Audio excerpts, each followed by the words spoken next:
प्रणाम माँ। अरे रोज सुबह सुबह क्यों फोन करता है? अपनी पढ़ाई पर ध्यान दे। माँ के आशीर्वाद के बिना कैसे होगी अच्छी पढ़ाई। सूरज, इतनी देर से ढूंढ रही थी तुम्हें। अच्छा, अब मैं फोन रखती हूँ, मुझे काम है। तू अपना ध्यान रखना। जी माँ। आज क्लास के बाद फिल्म देखने का मन हो रहा है, चलोगे ना? नहीं भावना, फाइनल ईयर है, अभी तो पूरा ध्यान परीक्षा पर ही है। यार फाइनल ईयर मेरा भी है, बस तुम्हारा थोड़ी ना। भावना तुम तो जानती ही हो, मैं एक बहुत ही छोटे किसान का लड़का हूँ। बाबूजी के अचानक चले जाने के बाद माँ ने बड़ी मुश्किल से मुझे यहाँ भेजा है। जिद थी कि मैं आगे पढ़ाई करूँ। इतनी चिंता मत करो, उनका बेटा जल्दी ही एक एग्रीकल्चरल इंजीनियर बनने वाला है और फिर वो खूब पैसे कमाएगा। मैं बस अब उन्हें एक आराम की जिंदगी देना चाहता हूँ। हाँ, मेरे साथ तो वो आराम से ही रहेगी। पर ये बताओ कि मिलाने कब ले जा रहे हो?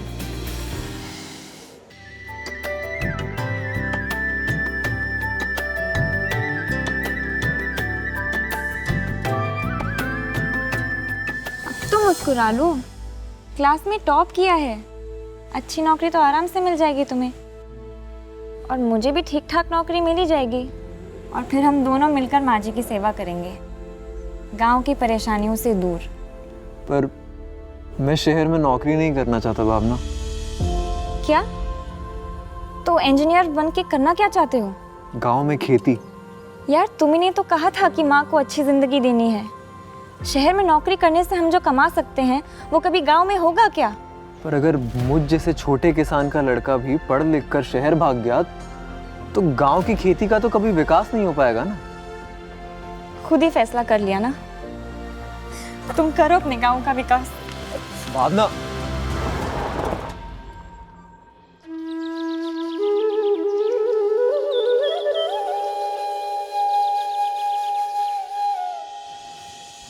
बेटा एक लड्डू तो खा ले, इतनी दूर से आया सफर करके। अभी नहीं माँ। ठीक है बाबा, बाद में खा लेना। अच्छा एक बात बता, तेरे कॉलेज वालों ने तेरे नौकरी के बारे में कुछ बात की है क्या? माँ मैं नौकरी नहीं करने वाला हूँ, अब मैं यहीं गांव में ही रहूंगा। पर बेटा यहाँ करने के लिए ऐसा क्या है? हमारा खेत है ना। अब इतना पढ़ लिख के तू खेती करेगा? माँ तभी तो बेहतर खेती कर पाऊंगा ना। बेटा तू तो जानता है तेरे बाबूजी इतना मेहनत करते थे और कितना ही कमा पाते थे। अब इतनी छोटी सी जमीन से तेरे भविष्य का क्या होगा? माँ उसी छोटी जमीन से मैं अपना बड़ा भविष्य बनाऊंगा, और सिर्फ अपना ही नहीं, मैं इस गांव के हर छोटे किसान को एक साथ लेकर आगे बढ़ूंगा। कैसे होगा बेटा? हम सबको एक साथ मिलकर कृषि के वैज्ञानिक तरीकों से सहकारी खेती करनी होगी। भारत की आजादी के बाद से खेती की जमीन लगातार कम होती जा रही है। 1950 से 2025 तक करीबन 10 मिलियन हेक्टेयर खेती की जमीन हम लोग खो चुके हैं, जिसका इस्तेमाल अब खेती के अलावा अन्य कामों के लिए किया जा रहा है। इसके साथ साथ पीढ़ी दर पीढ़ी खेती की जमीन लगातार छोटी होती जा रही है और इसी कारण हमारे देश में अधिकांश किसान छोटे और सीमांत किसान हैं। इनकी समस्याएं भी एक जैसी ही हैं। अगर जमीन छोटी होगी तो उस पर खेती उतने प्रभावी तरीके से नहीं की जा सकती है। छोटे किसानों को अच्छे बीज, उर्वरक और उचित दर पर कर्जा मिलना उतना आसान नहीं होता है। बेमौसम बरसात की मार से और आधुनिक खेती पद्धतियों के अभाव से ऐसे किसानों की पैदावार वैसे भी सीमित ही हो जाती है। और जब किसान अपनी फसल को लेकर उसको बाजार में बेचने के लिए जाते हैं तो बिचौलियों के कारण उनको अपनी फसल के अच्छे दाम नहीं मिल पाते हैं। सूरज के गांव में भी अधिकतर छोटे किसान हैं। उनकी सभी समस्याओं का उचित उपाय है सहकारी खेती।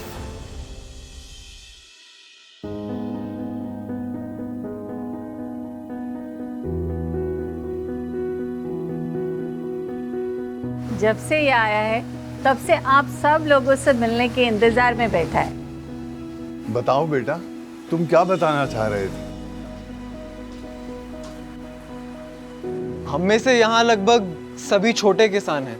बचपन से देखता आ रहा हूँ कि हम सब खेती में इतनी मेहनत करते हैं, पर इसका कुछ खास फायदा हमें हुआ नहीं है। जो समस्याएं पहले थी वो आज भी हैं, बल्कि बढ़ती ही जा रही हैं। पिछले कुछ सालों में मैंने आधुनिक खेती के कई वैज्ञानिक तकनीकों के बारे में पढ़ा है, जिससे पैदावार में काफी बढ़त हो सकती है। बेटा जैसे तूने मुझे समझाया था, सबको इसके फायदे समझा। सहकारी खेती में कई किसान एक साथ एकजुट होकर खेती करते हैं। एक साथ मिलकर वे अच्छे दामों पर खाद और बीज खरीद पाते हैं, सिंचाई का बेहतर उपयोग कर पाते हैं, मिलकर आधुनिक उपकरणों का प्रयोग करते हैं और जब एक साथ मिलकर बाजार में फसल बेचते हैं तो दाम भी अच्छे ही मिलते हैं। इससे लाखों किसानों की उन्नति हुई है। हमने एक कोऑपरेटिव बनाया, एक जन समूह की तरह, जिसमें हम लगभग 300 लोग एक साथ आए। फिर इन 300 लोगों के साथ मिलके हमने बड़ी मशीनें खरीदी और खेती शुरू की। अक्सर हमारे यहाँ जमीन छोटे छोटे टुकड़ों में होती है, लेकिन जब हम सब साथ आए तो एक बड़ी जमीन बन गई, जिससे बड़ी बड़ी मशीनें आसानी से चल पाईं। इसी तरह हमने अपनी खेती भी एक साथ की। सिर्फ 2 साल में हम अपने पैरों पर खड़े हो गए, क्योंकि हमारी खेती से अच्छा मुनाफा आना शुरू हो गया था। सहकारी खेती में अगर हम फैसले लेने की, निर्णय लेने की बात करें तो उसमें सबकी सुनी जाती है। कई बार फार्मर्स को ऐसा लगता है कि मेरे पास 1 एकड़ लैंड है, लेकिन कई सारे फार्मर्स के पास 10 एकड़ है, 15 एकड़ लैंड है, तो क्या मेरा ओपिनियन, मेरा फैसला उसमें सुना जाएगा या नहीं सुना जाएगा। लेकिन मैं आपको बता दूं कि एक सदस्य एक वोट, इस तरह से सहकारी फार्मिंग काम करता है। भारत में आज 8 लाख यानी 800,000 सहकारी समितियां हैं, यानी दुनिया की हर चौथी सहकारी समिति आज भारत में है। भारत में इस समय हम कोऑपरेटिव मूवमेंट का नया विस्तार दे रहे हैं। ग्रामीण भारत के करीब 98% हिस्से को कोऑपरेटिव्स कवर करती हैं। हमारे देश में छोटे बड़े अनेक कृषि सहकारी समिति हैं, जिसका केवल एक ही उद्देश्य है, हमारे किसान भाइयों को हर संभव मदद प्रदान करना। यहां से हमारे किसान भाई अच्छे बीज, खाद और उर्वरक बहुत सस्ते दामों में ले सकते हैं। कृषि के आधुनिक उपकरण जो काफी महंगे हो सकते हैं, हमारे किसान भाई मिलकर वो भी यहां से ले सकते हैं, जिसके उपयोग से वो अपना समय और पैसा दोनों बचा सकते हैं। सहकारी समिति या तो हमारे किसान भाई मिलकर बना सकते हैं या फिर किसी मौजूदा समिति की सदस्यता लेकर उससे जुड़ सकते हैं। हमने किसानों के लिए संजीवनी क्रेडिट कार्ड योजना शुरू की है, जो 1 लाख रुपए का क्रेडिट कार्ड है। किसान इसे 1 महीने तक बिना कोई भुगतान किए उपयोग कर सकते हैं और 1 लाख रुपए तक उन्हें कोई ब्याज भी नहीं देना पड़ेगा। ये सेवा हमारे किसानों के लिए बहुत लाभदायक है। सब किसान अपने गांव में कोऑपरेटिव सोसाइटी है, उसमें सब वहां से खाद खरीद करके अपना गन्ने की खेती में डेवलप कर रहे। अभी आधुनिक खेती के कारण, उपकरण के कारण सब आधुनिक खेती करके मुनाफा ज़्यादा कर रहे। हमें भी एक सहकारी समिति से जुड़ना होगा। हमारे गांव के पास एक सहकारी समिति है, वहां के अधिकारियों से मैं मिलकर भी आया हूँ। वहां हमें अपनी खेती की ज़रूरत अनुसार बड़ी ही आसान शर्तों पर कर्जा भी मिल सकता है। अगर हम सब एक साथ जुड़ गए तो हमारी उन्नति पक्की है। मुझे ये बात ठीक ही लग रही है। बेटा, हम सब तेरे साथ हैं। कुछ पाने की है बात बात, सपने देखे हैं साथ साथ। आशा है, आशा है, संग मिलके संग लड़के खुशियों को जीत ले। आशाएं हो जब एक सी, चलना है अब साथ ही, अब मुमकिन है कुछ भी है अब मुमकिन। सहकारी समिति ने तो हमारी हिम्मत ही बढ़ा दी। इतने अच्छे दामों में बीज और खाद मिल रहा है, इससे तो खेती की लागत काफी कम हो जाएगी। तो बचत के पैसों से खेत में और ज्यादा खाद डाल पाएंगे। बिल्कुल नहीं, हमें खाद ना तो ज्यादा देनी है ना कम। पिछले 70 सालों में रासायनिक उर्वरकों के ज्यादा इस्तेमाल करने से हमारी मिट्टी में जो जैविक कार्बन है वो बहुत ज्यादा घट चुका है। इससे मिट्टी की उपजाऊ क्षमता बहुत कम हो चुकी है। अच्छी फसल के लिए ये जरूरी है कि खाद और उर्वरक एकदम सही अनुपात में दिए जाएं। इसीलिए खेती करने से पहले हमें अपनी मिट्टी की जांच करानी होगी। क्यों?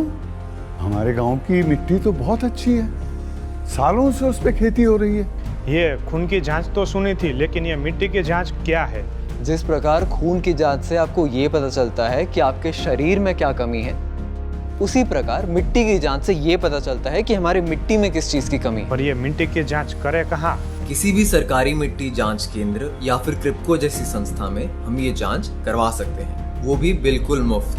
वो लोग हमारी मिट्टी का हमें एक रिपोर्ट देंगे जिससे हमें ये समझ आएगा कि किस फसल को किस पोषक तत्व की जरूरत है, कौन सा उर्वरक कितनी मात्रा में देना चाहिए। कृषि में संतुलित पोषण का बहुत महत्व है।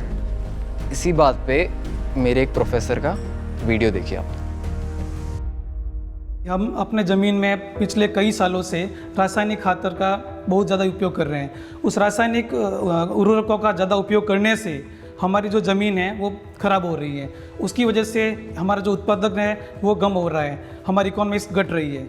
हमको किसान भाइयों इस रासायनिक खातर के साथ में vermi compost, bio compost, manure ये सब डालना है, जिसकी वजह से हमारी ज़मीन की जो उत्पादकता है वो बढ़ेगी।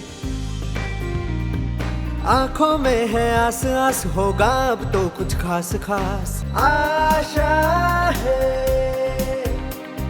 खेतों में नए रंग रंग जब मिल जाए हम संग संग, एकजुट है ये राह राह, खुशियां फैली हर जगह आशा है। आशाएं हो जब एक सी, चलना है अब साथ ही, अब मुमकिन है कुछ भी है अब मुमकिन। हो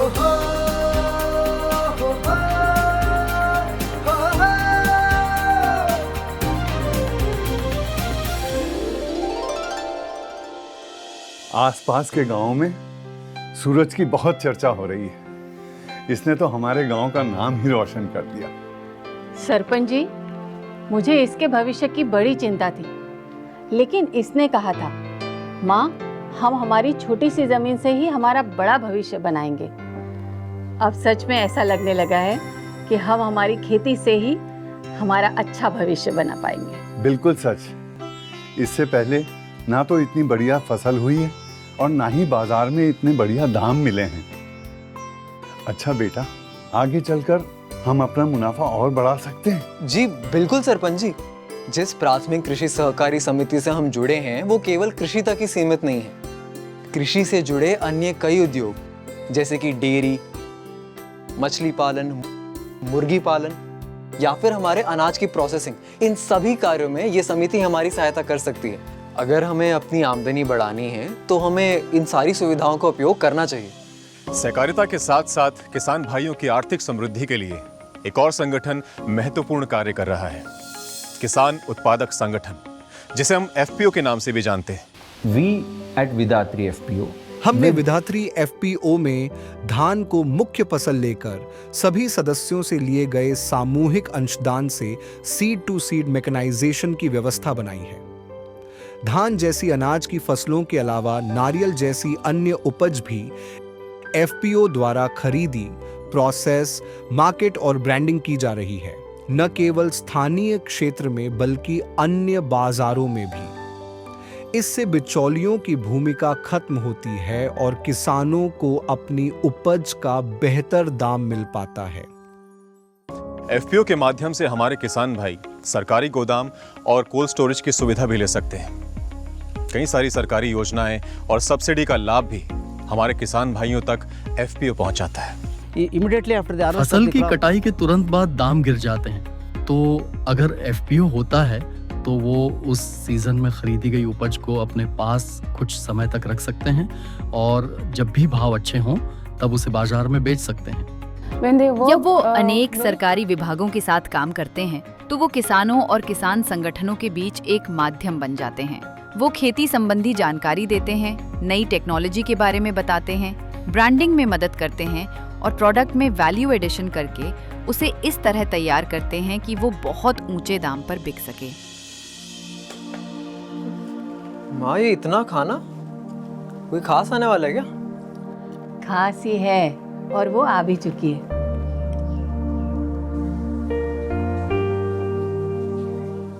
तुम्हारे जाने के बाद मुझे शहर में एक अच्छी नौकरी मिली। नौकरी करने तो लगी पर मन नहीं लगा, एक खालीपन महसूस हुआ। तब मुझे तुम्हारी बातें समझ आई। मैं भी तो गांव की ही लड़की हूँ ना, और माँ जी का नंबर तो मेरे पास था ही। तो बस एक दिन फ़ोन लगा दिया और माँ जी ने बोला कि तुम गांव के लिए क्या क्या कर रहे हो। मैंने अखबार में तुम्हारे काम के बारे में पढ़ा। बस अब तुम्हारे साथ किसानों के लिए कुछ करना चाहती हूँ। अच्छा ठीक है, तुम दोनों बातें करो, मैं अभी आई।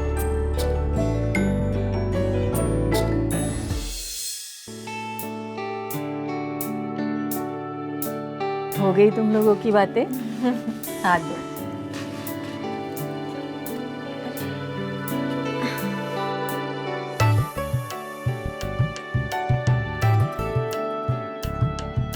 अब जल्द ही हम तुम्हारे घर आएंगे। घर वालों को बता देना कि अब तुम्हारी यहाँ एक नई सहकारी समिति बन चुकी है। साथ मिलकर एक दूसरे की शक्ति बनना, हर संघर्ष का मिलकर समाधान करना, यही है सहकारिता। यही सोच है सहकारी खेती का आधार। सहकारी समितियां गांव में समृद्धि तभी ला पाएंगी जब हर किसान अपनी समस्या का बोझ अकेले ना उठाए, बल्कि एक दूसरे का हाथ थाम कर एक भरोसे की डोर से जुड़ जाए। कहते हैं उन्नति की पहचान है एकजुट किसान।